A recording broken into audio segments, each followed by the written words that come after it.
Утро, будильник. Ты протягиваешь руку к телефону.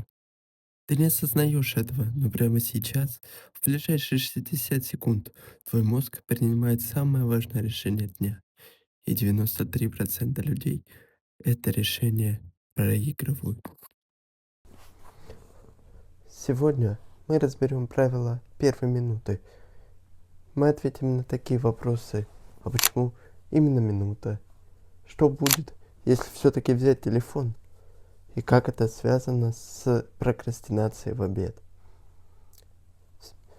Сегодня мы разберем не просто лайфхаки, а нейробиологический протокол спасения вашего дофамина. Мы отправимся в виртуальную лабораторию и посмотрим, что говорит наука.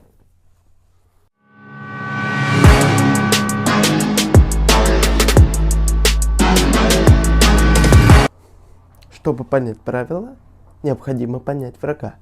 Враг – это инерция сна. Это состояние, когда вы проснулись, а ваш мозг еще тупит. Это не ваша лень, это биохимический факт.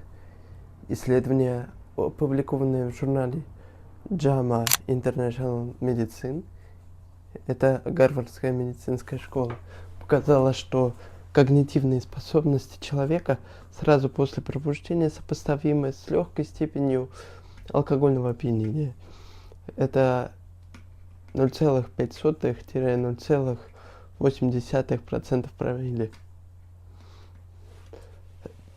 Ты не сонный, точнее, ты не просто сонный, а законно пьяный в течение 20-30 минут после пробуждения.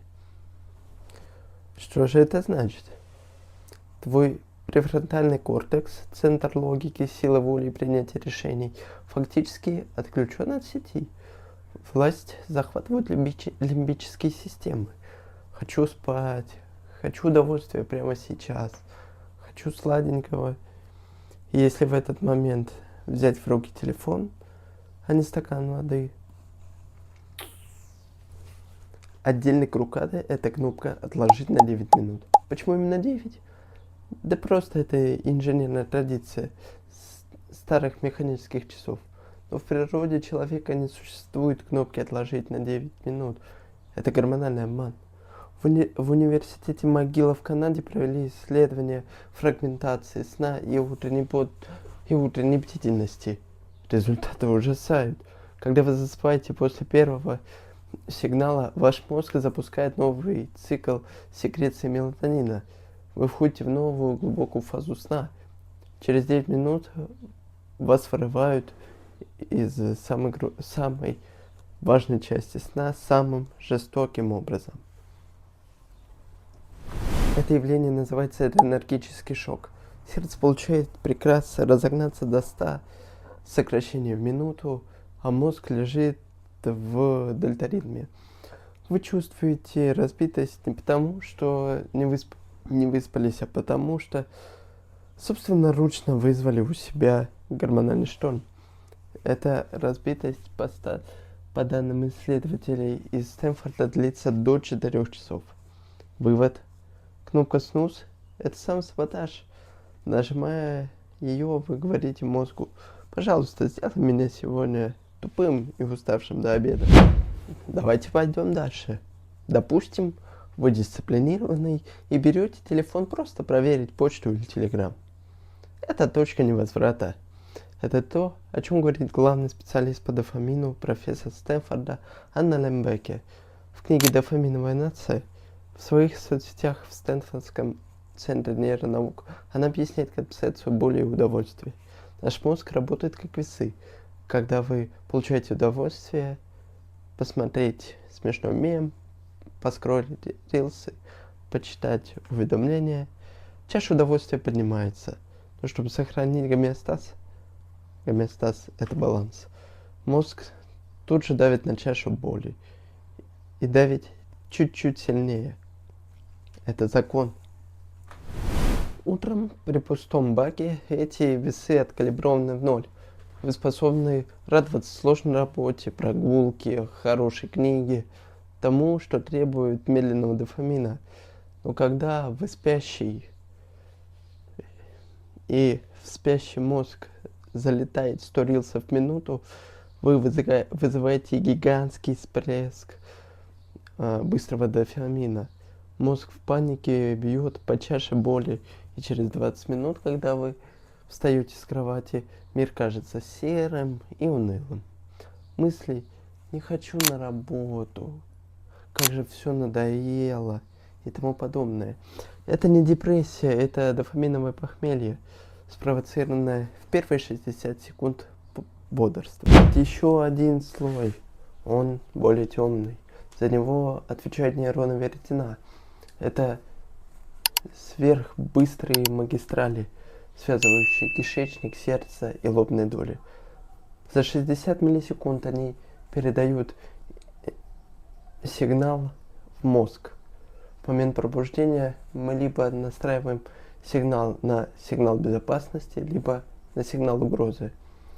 Исследования университета Вирджинии показывают, что восприятие угрозы максимально высоко в переходные моменты сознания, когда мы мгновенно включаем новости или рабочую почту, мы направляем поток кортизола в эти нейроны. Мозг закрепляет установку. Пробуждение – это опасность. Так формируется клиповое мышление и утренняя фоновая тревога, которую многие запивают кофе. Ну что, хватит страшилок? Давайте рассмотрим, что же делать. Я вам дам не просто правила первой минуты, а протокол 60/60. Первые 60 минут утра делятся на правильную первую минуту и оставшиеся 59. Но начинается все с подготовки с вечера. Шаг первый – вечерняя сепарация. В 2019 году в Journal of Child Psychology and Psychiatry вышло исследование о том, как синий свет влияет на циркадные ритмы. Но мы сделаем проще. Уберите телефон из спальни, купите аналоговый будильник. Он дешевый, рублей 500. Причина не только в свете, причина в том, что телефон – это портал в чужой хаос. Ваш мозг должен заспать и просыпаться с мыслью о себе, а не о ком-то другом или о каких-то дедлайнах. Шаг второй. Минута заземления. Будильник прозвенел, вы сели на кровать. Первые 15 секунд, ладонь на бедра. Ни о чем не думайте, просто почувствуйте вес своего тела на кровати. Это активирует сенсомоторную кору. Следующие 15 секунд медленный вдох носом и выдох ртом. Исследование в Nature Human Behavior утверждает, что длинный вдох снижает активность миндалевидного тела. Вы снимаете утреннюю тревогу дыханием, а не скроллингом. А в финальные 30 секунд просто потянитесь руками к потолку и активируйте постуральные мышцы. Вы буквально выдавливаете остатки аденозина из суставов. Ну и шаг третий. Дофаминовое голодание. Запомните главное правило дома Стэнфорда. Утром скучно равно полезно. Первый час без гаджетов – это не наказание, это награда. Только когда префронтальная кора прогреется, а мы помним, что и нужно 30 минут, вы можете войти в информационный поток без вреда для психики. Все. Просто следуйте этому протоколу в течение недели, и вы забудете, что такое разбитость. На этом канале мы не просто пересказываем Википедию, мы собираем молекулярные механизмы вашего успеха. Если хотите больше полезной информации, больше развития на пути к своему успеху, то переходите на мой телеграм-канал. Ссылочка в описании, либо QR-код на экране. Там вы получите больше интересной, эксклюзивной и полезной информации. Там обсуждается то, что никогда не попадает в рекомендации YouTube. переходите и становитесь лучше. Увидимся. We go at the top of the class on a roll, and it's time to run it up, yeah you know. Maxed out, put the pedal to the floor. Ayy, on the road, here we go, here we go. Yeah, we winning by a landslide.